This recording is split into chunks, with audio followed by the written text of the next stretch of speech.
মজ্জাবেশ্য মনো যে মাং নিত্য যুক্তা উপাসতে শ্রদ্ধয়া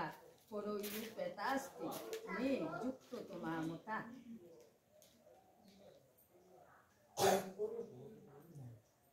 অর্জুন বলিলেন, সতত তদ্গত চিত্ত হইয়া যে সকল ভক্ত তোমার উপাসনা করে এবং যাহারা অদ্বৈত অক্ষরের উপাসনা করেন, এই উভয়ের মধ্যে শ্রেষ্ঠ সাধক কে? অর্জুন শ্রী ভগবানকে জিজ্ঞাসা করেছেন। এইরূপে অর্থাৎ 11 অধ্যায়ের শেষ রূপে যে নিষ্কাম কর্মযুক্ত ভক্তির সাধন হইয়াছে তাহাই লক্ষ্য করা হইয়াছে। এইরূপে সগুণ ঈশ্বরের উপাসক এবং নির্গুণ ব্রহ্ম উপাসক ইহাদের মধ্যে শ্রেষ্ঠ কে?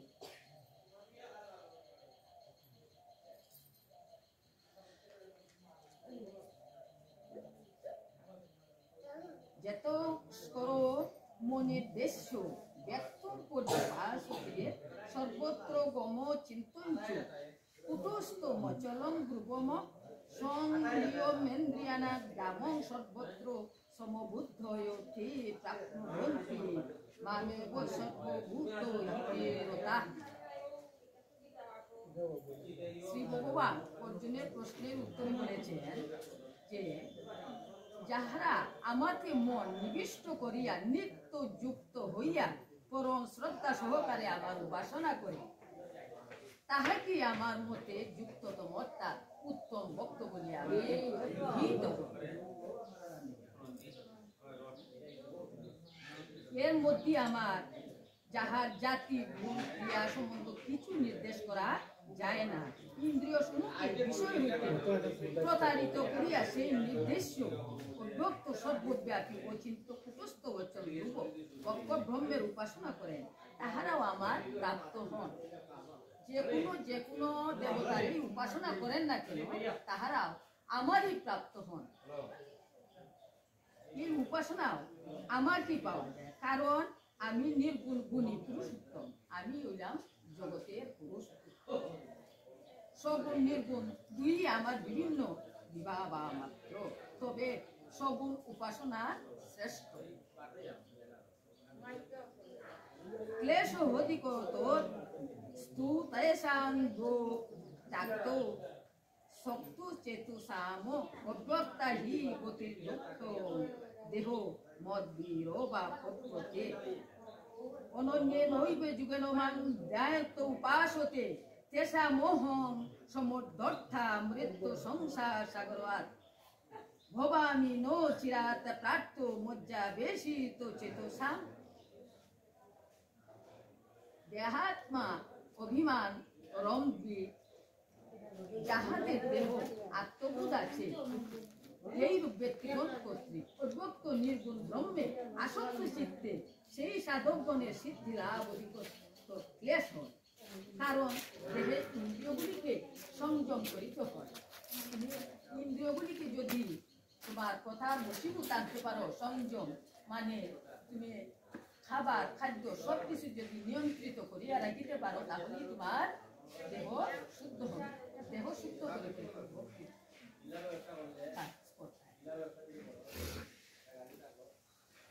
যাহার জীবনের পক্ষে নির্গুণ ব্রহ্ম বিষয়ক নিষ্ঠা লাভ করা অতি কষ্টকর, কারণ দেহটারে যদি তুমি না সাধাইতে পারো তাহলে ভক্তি উপাসনা করা যে যাবে বেশি কষ্ট। কিন্তু যাহারা সমস্ত কর্ম আমাকে অর্পণ করিয়া রাখে, একমাত্র আমাকে চিন্তা একাগ্র চিত্তে করিতে থাকে, তাহাকে আমার অভিষ্ট ফল প্রদান করি। কিন্তু আমার ভক্তগণ আমার উপাসনা করিলে আমার প্রসাদে অনায়াসে সে সিদ্ধি লাভ করিতে পারে।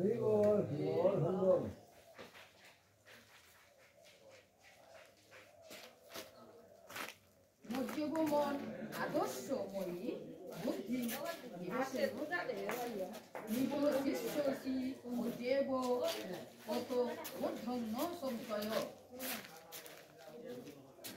আমাতে মন, হে ভক্তগণ তোমরা সকলে আমাতে মন অর্পণ করো, স্থাপন করো, আমাতে বুদ্ধি নিবিষ্ট করো, সাহা হইলে দেহন্তে আমাতে তুমি স্থিতি লাভ করতে পারিবে। তোমরা মন ও প্রাণ সবকিছু আমার শ্রীচরণে অর্পণ করো। যে কোনো কাজ করিতে হইলেও আমার শ্রীচরণে এই কাজের যে কি ফল কাজ করিয়া তুমি আমার শ্রীচরণে অর্পণ করো। অর্পণ করলে তোমার ভবিষ্যৎ ফল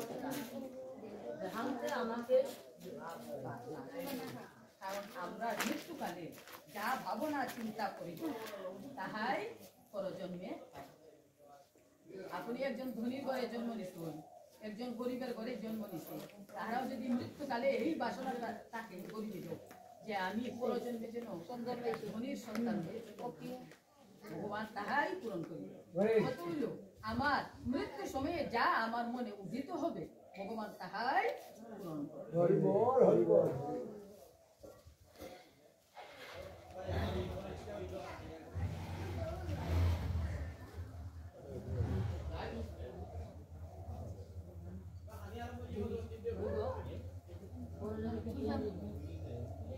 অর্থ চিত্তঙ্গ সমাধাতুন সকলিশিময়ী স্থিরম অভ্যাস যুগেন তত মানে চাত্তং ধনঞ্জয় অভ্যাসে পশ্য মর্থু হোসি মত কর্ম পরম ভব মদর্থ মপি কর্মাণি কুর্বন সিদ্ধি মভ্যাস্যসি।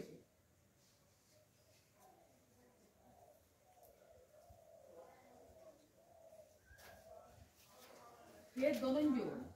যদি আমাতে চিত্ত স্থির রাখিতে না পারো তাহলে কোনো কোনো অভ্যাসের দ্বারা চিত্তকে সমাহিত করিয়া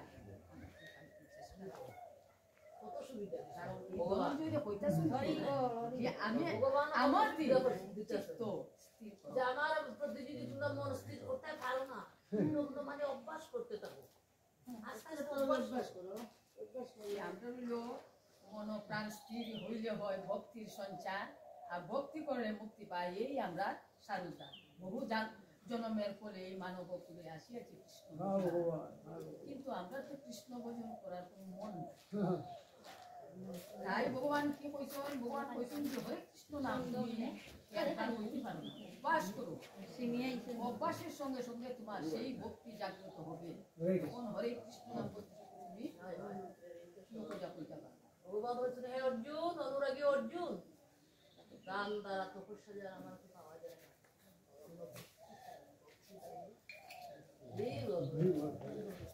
এই যে সৃষ্টিকর্তায় আমরা এই মানব কুলের জন্য কইতেছেন যে তোমরা কত সুন্দর পৃথিবী দিলা। এই পৃথিবীতে প্রথমে ধরে রাখবে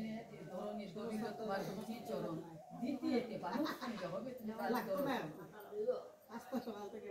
তৃতীয়তে তোমার পবন দেবে করিবে শরীর মর্চন, চতুর্থতে গঙ্গা ধরে করিবে তোমার। এই যে কত সুন্দর পৃথিবী তোমরা দিচ্ছি, শুধু আমি টাঙ্গাল যেটা ডাকে আমাকে একটু মন নিবিষ্ট করিয়া আমাকে কৃষ্ণ নাম খাই আমার গুণগান করে আমাকে রীতিমতো সেবা তাই সেবাও আমি পঞ্চ উপাচারে চাই চাই শুধু কিতা একটু জল আর তুলসী,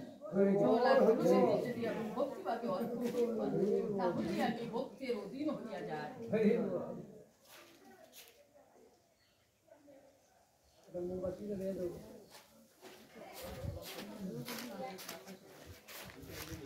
শ্রেয় হি জ্ঞানোভ্যাস জ্ঞান মধ্যাহ্নাং বিশিষ্ট হতে জ্ঞানাং কর্ম ফল ত্যাগস্ততা গাচ্ছন্তি অনন্তমম। অভ্যাস অপেক্ষা জ্ঞান শ্রেষ্ঠ, জ্ঞান অপেক্ষা ধ্যান শ্রেষ্ঠ, ধ্যান অপেক্ষা কর্মফল ত্যাগ শ্রেষ্ঠ। বুদ্ধি সব থাকছে তুমি যদি ভক্তি বলটা দেখাইতে পারো তাতেই ভগবান খুশি। আমি জানি না জ্ঞান থেকে সবকিছু মানে কর্মফল আমরা যে বাসনা পাবো ওপন যদি গীতা পাঠ দিয়া তুমি এই কামনাটা করো ভগবানের কাছে যে হে রাধা গোবিন্দ আমার ছেলে একটা ডাক্তার হোক, ইঞ্জিনিয়ার হোক, আমি এতটুকু বড় হইলে দিতে পারি, আবার যেন আরো বড় হইলে দিতে পারি। এই যে কামনা লোভ লালসা সব কিছু ত্যাগ করতে হবে। ত্যাগ করে তুমি শ্রীকৃষ্ণ ভগবানের শরণাপন্ন হতে হবে। আর ভক্তি নাই, বারবার এই ভবানবে আসিতে হইবে, যাইতে হবে। যত দূর তুমি শ্রীকৃষ্ণের ভগবানের শ্রীচরণ গিয়া তুমি সমর্পণ না করতে পারছো নিষ্ঠা মনে, এর আগে তোমার আর মুক্তি নাই। হরি হরি বল।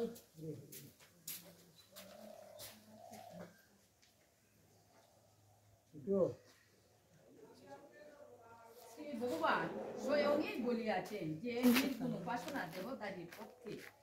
সাধ্য। তবে আমরা তো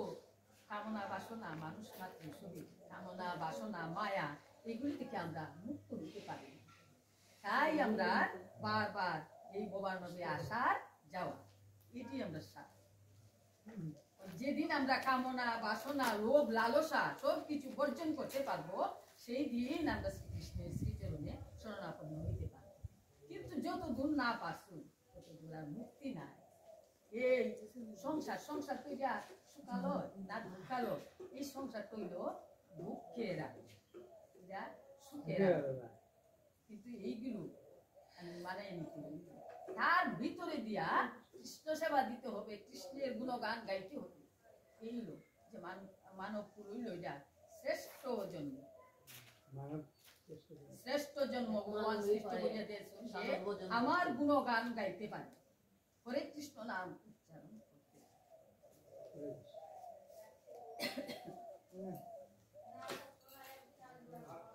অদেষ্টা সর্বভূতানাং মৈত্র করুণ এবচ নির্মম নিরহংকার সমুদ্র দুঃখ সন্তুষ্ট সততম যোগী যথাত্ম দৃঢ় নিশ্চয় মজ্জার্পিত মনোবুদ্ধির্য মদ্ভক্ত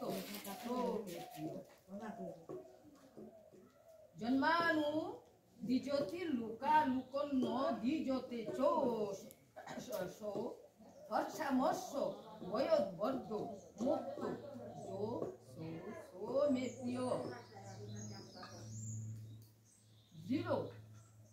মদ বিষয় নিশ্চয় যস্য, যিনি কাহাকেও দেশ করেন না, যিনি সকলের প্রতি ভাবাপন্ন দয়াবান, যিনি সমর্থ বুদ্ধি ও অহংকার বুদ্ধি, যিনি সুখে দুঃখে সমভাবাপন্ন সদা সন্তুষ্ট সমাহিত চিত্তে সংযত স্বভাব দৃঢ় বিশ্বাসী, যাহার মন বুদ্ধি আমাতে অর্পিত ইদ্রিস মদভক্ত আমার, যার ভিতরে অহংকার গর্ব ঈর্ষা এইগুলি নাই, সেই আমার প্রিয় ভক্ত দৃঢ় বিশ্বাসী। সে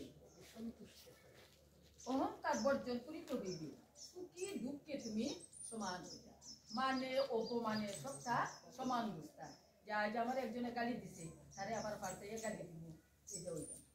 তুমি সমান বুঝায়। আমি যে বুঝি যে আমি আমার গালি দিতেছে যে আমারে হাসি, এইরকম সমভাবাপন্ন সুখে দুঃখে পর দুঃখে দুঃখে হইল, পর সুখে সুখী হইল, এই যে আমরা মানব শিক্ষা দিয়েছি। তার সাথে অর্জুনের সাথে আমরা এই গীতার সূচনা করি।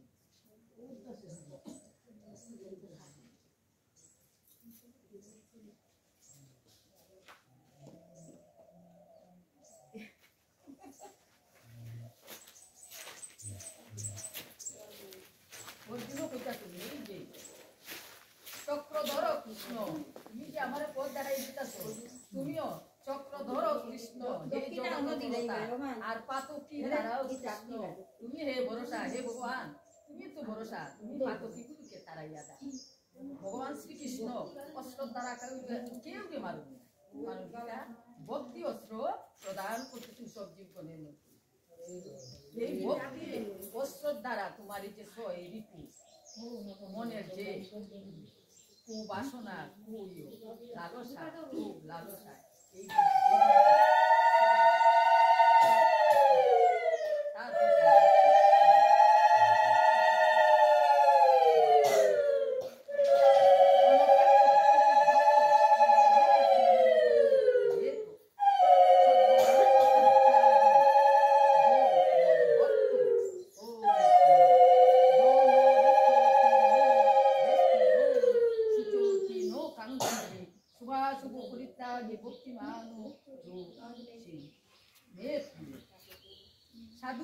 কাহাকেও পীড়া দেয়। সাধুকে, সাধু আমি কি সাধু, তুমি কি সাধু, এটা কেউই সাধু না। সাধু সাধু তো খালি সুতা তিলক কইরা সাধু, মনকে সাজাইতে উঠবে। মনকে যদি সাধু করতে পারো তুমি সাধু। সাধু ব্যক্তি কাহাকেও পীড়া দেন না। যে সঠিক সাধু সে কারো কষ্ট দিয়া কথাবার্তা হয় না।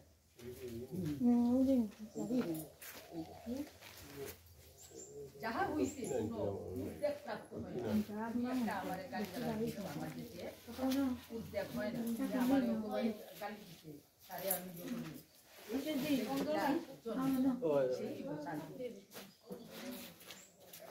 অন্য কথা উদ্বেগ হল না।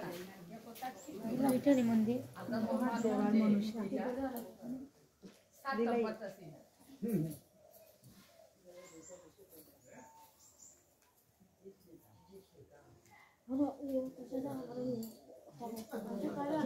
হিংসাদি জয় করতে পারে তিনি সর্বকে সমচিত্ত, তাহাকে দুষ্ট লোককে পর্যন্ত হিংসা করে। তোমার সেই ভাব কৃষ্ণ প্রেমে তোমার জানতে হবে, তাহলে কেউ তোমার হিংসার দেশ কোনো শত্রুতা থাকবে। এটা তো আমরা পারতাছি না। আমরা করলে জিতছে বা বহুত জিতছে, এগুলো আমরা পারতাছি না। দেখিয়া আমরা এই দিয়ে আসি। আর এই দুঃখ দুর্দশায় আমরা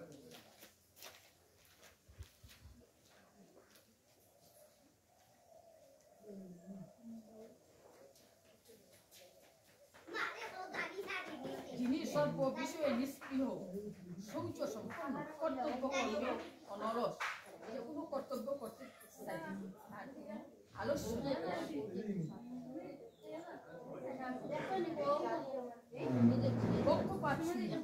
যে দুইজনের ঝগড়া করতেছে, একজনের পক্ষ আরেকজনের ধরা,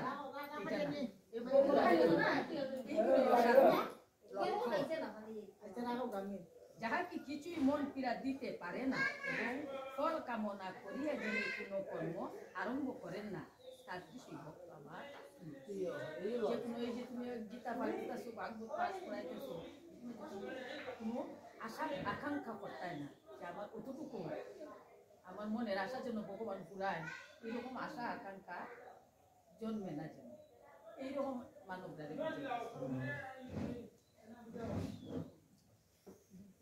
সম শস্ত্র চু মিত্রী চু তথা মানবমানেয় শীতস্ত সুখ দুঃখেষু সম বঙ্গ বিবর্জিতা তুল্য নিন্দা স্তুতি মৌনী সন্তুষ্ট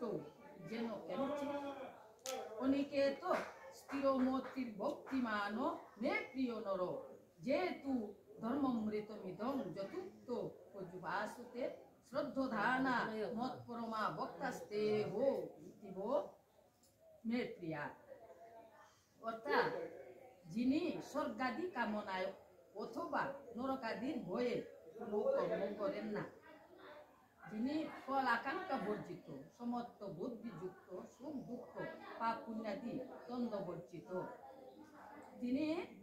ইষ্ট লাভের হৃষ্ট হন না, অপ্রাপ্য বস্তু লাভেও আকাঙ্ক্ষা করেন না,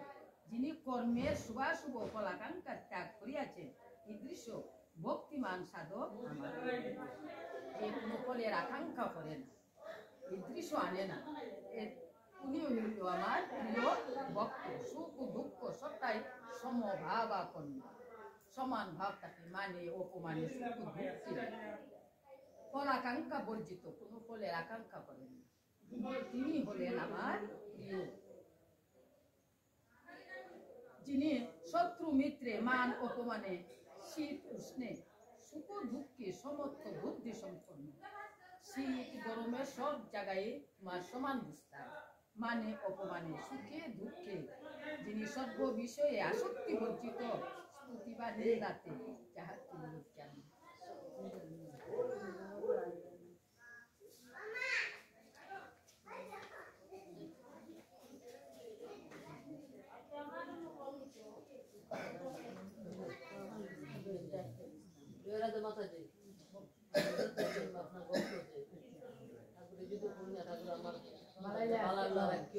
আমি কিনা করতাম এটা তো কইতা হে ভগবান আমার বলতে তুমি আমার চরণে আমার মনোদান সব কিছু সমর্পণ করেছি তুমি যেভাবে রাখো যেভাবে চালাও সেভাবেই আমি চালিত হব আমরা যে গীতা পাঠ আর ভাগবত পাঠ কিছুই জানি না সাধন ভজন কিছুই জানি না আর যে কেন গীতা পাঠ আইবা এটা ঠাকুরের গোবিন্দ পাঠাইছেন যে যাও যা পারো তাই কইয়া বছর ধরে সুমনের মা লেগে দিছে যা কিছু শুনাইতে পারো ভক্তির শেষ যা পারো তাই তুমি শুনে আসো তখনই আমরা তো মুনি ঋষি বা বড় বড় গীতা পাঠকের সাথে তুলনাই হয় আমরা তো কিছুই জানি যাই হোক আমরা ভক্ত সংঘ যা শুন তারা নিজের কথা শুনায় তারা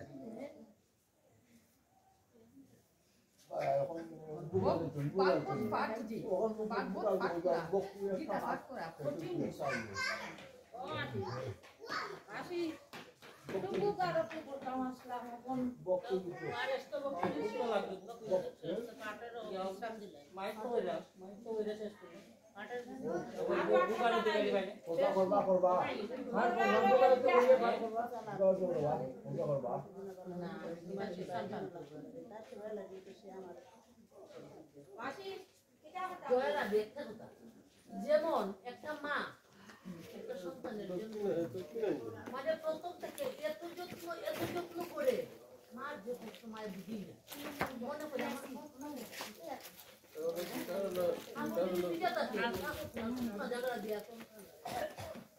এমন কি যতদিন মারা বাচ্চা থাকে বুড়া হইল বাচ্চা এই যে ঘটনা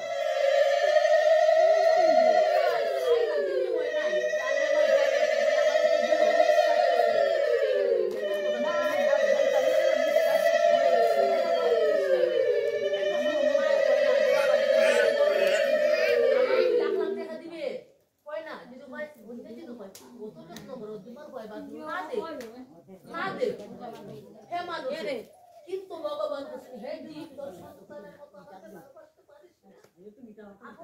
বক্সি করিলা ভগবানের হাতে যাই তুলে ভগবানের ডাক তুলে আগে আমরা তো ভালো লাগে বর্ষা ঠিক করে যাই ভগবানও চাইছেন যে আমার কোনো ভালোবাস বিনিময়ে কিছু নাই কারণ তুই খা ভগবান যদি দেহেতে না থাকে আমরা বলি চলতে পারতো বাড়ি ঘর সব তা কিন্তু এই যে এতটুকু এত বইয়ের মধ্যে না বলে আমার ওই তো আমার এক মাথায় জমে কিতাব হয়ে বসেছিলাম ওইটাম না আমার পুরোপুরি ভালো না এবার মধ্যে যেমন আমি খাই এই যে গীতা পাঠ নিয়ে আইছি মারদন গীতা পাঠ যে করতে পাইছি এই জায়গা আমি মাত্র বললাম জীবনে এই জায়গাতে আইছি না এই কথা হইয়া তাতে আমার একটা কথা মনে হইল যে কহুরমণির ছেলে যে অষ্টাবক্রমণি তাই যে গীতা পাঠ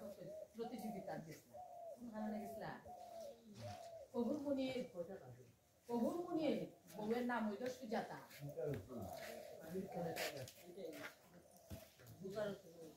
বুগার দুই টাইম আছে Hey, let's go. যেটা করছে সুজাতা তখন সুজাতার একটা সন্তান ছিল গোবিন্দ সেবাতে কহুরমণি পূজা করে আর সুজাতায় চন্দন বসে বিবাদে তারা স্বামী স্ত্রী মিললা এই স্ত্রীকে বলে সহধর্মী স্ত্রী আছে অনেক প্রকার এই স্ত্রী হইল সহধর্মী কারণ তার স্বামী দেবকার্যে সাহায্য করতে তখন কইছে যে তুমি ভগবানের কাছে কিছু চাইতে পারতে না তখন তার স্ত্রী যে সুজাতায় চাইছে যে তুমি কি চাইছো যে আমি একটা চাইছি আমার ভুল হয়েছে কিছু চাইতে নাই ভগবান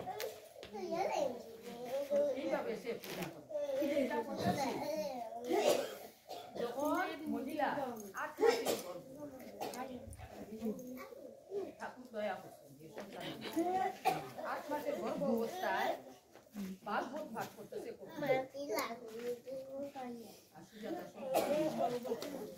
তখন পেটের ভিতর থেকে সন্তানে কইতাছে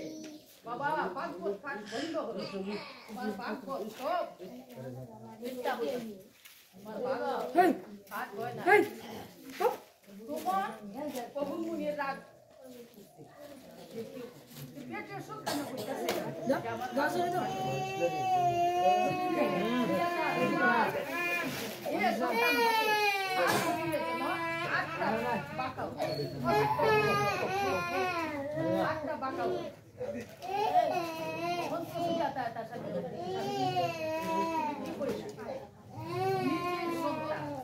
নিজের সন্তানকে তুমি অভিশাপ দিলা যে এই সন্তানের আটটা বাঁকাও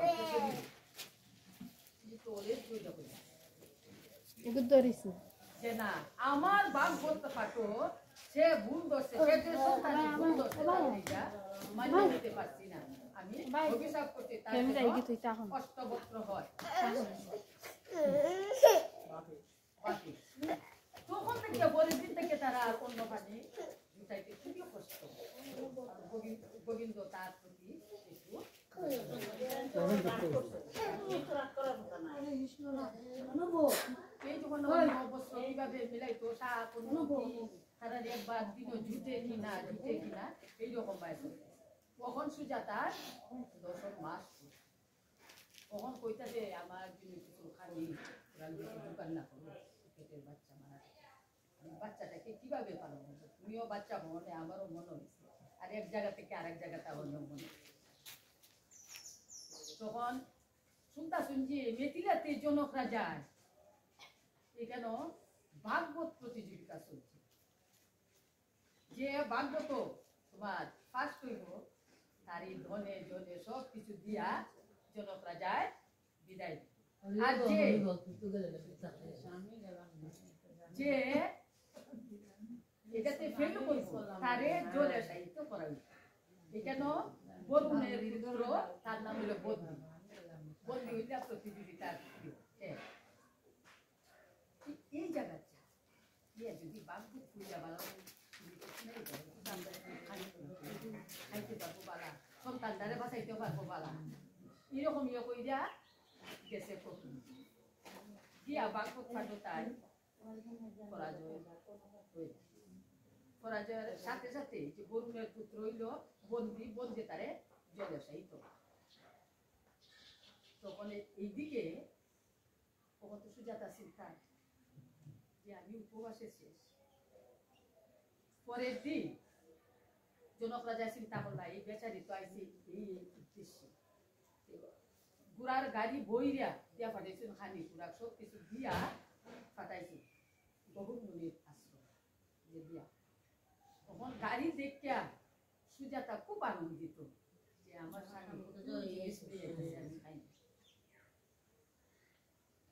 তখন এই যে বাচ্চা বহন করলা তারাই আইয়া কইতেছে যে আপনার স্বামীকে তো জলে সাহিত্য করাইছে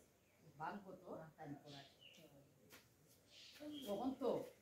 সুজাতা কান্দা কুটি শুরু করছে এই গোবিন্দ কি এই কি আমার কপালের বিপদ আছে কিন্তু গোবিন্দর ভাগ্য মানুষের রচনা করে নিজের ভাগ্যকে নিজে রচনা করিয়া নিতেও তার একটা মত দিই তার মত করা অনুসারে আমরা মানবগণ চলি তখন তো কান্না কুটিও তখন সুজাতার বাপ হইলা উদ্দালক আর উদ্দালকের ছেলে হইল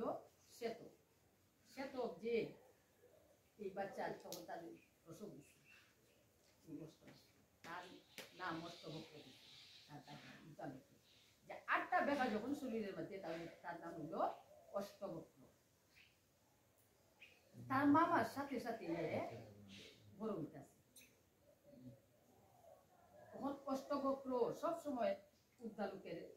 গুলো থাকে বাবা হইয়া ডাকে তার দাদা বাবা হইয়া ডাকে আরেকদিন সে তোকে কইতাছে এই তুই আমার বাবার কাছে লাভ তখন অষ্টবক্র খুব কষ্ট পাইয়া মা আমার বাবা কই আমার বাবার নাম কি আর উদ্দালকা কইছে সুজাতারে যে তুমি কখনো তোমার ছেলের ঘটনা কইও তখন তো না পারতে তার মায়া কইল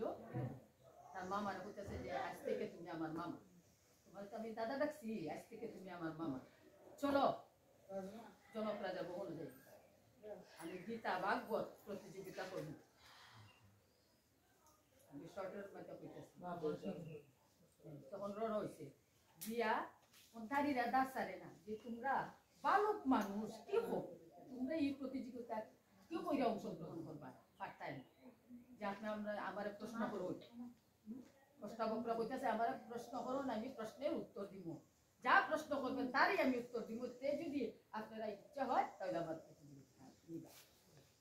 তখন যাই হইতাছে সবই হইতাছে তখন যে আপনার বন্দি কোথায় আপনার বন্দি কোথায় প্রতিযোগিতার হেড হইলা তাই যে তাই কোথায় যে এই জায়গায় যে তাই তো আমার মতো সমান একজন প্রতিযোগিতা পাইতেছেন না এর লাগি সব জলে এসাই করছে আমি বন্দি সমান আছি বন্দিরা কৌপা আমার সাথে ভাগবত প্রতিযোগিতা তখন ভাগবত প্রতিযোগিতা যখন উঠছে তখন বন্দি হাইরা গেছিল হাইরা যাওয়া কইতাছে যে তোমাকে আমি জলেছি তুমি তো আমার বাবারে সাহিত্য করতে চলে তোমাকেও আমি সাহিত্য করছি আমার বাবা ভাগবত প্রতিযোগিতা পারছুন না তুমি তো আমার সাথে পারছো না তোমারও জলে সাহিত্য তখন বলতে হয়েছে এই অষ্টপক্রমণী আমার সাহিত্য সাহিত্য স্যার আমার বাবায় বরুণ রাজা বিরাট যজ্ঞ অনুষ্ঠান করতেছেন কিন্তু লোকজন যায় না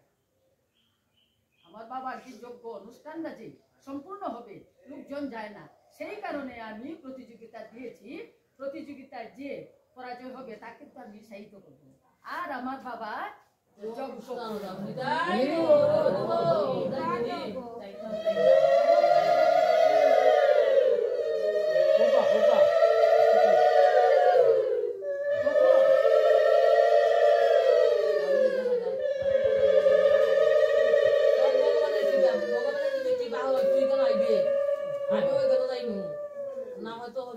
তখন সাহিত্য করো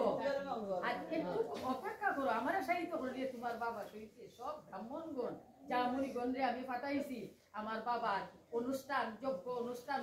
সম্পূর্ণ করার জন্য সবাইকে আমি উত্তোলন করতেছি যখন উত্তোলন করছে বাবা ছেলে পরিচয় হয়েছে কইলে পরে বহুমুনিকে কইলায় কইছেন যে এই তো হইল উপযুক্ত সন্তান বাবা যেটা পারছে না ছেলে পারে জয় রাধে রাধে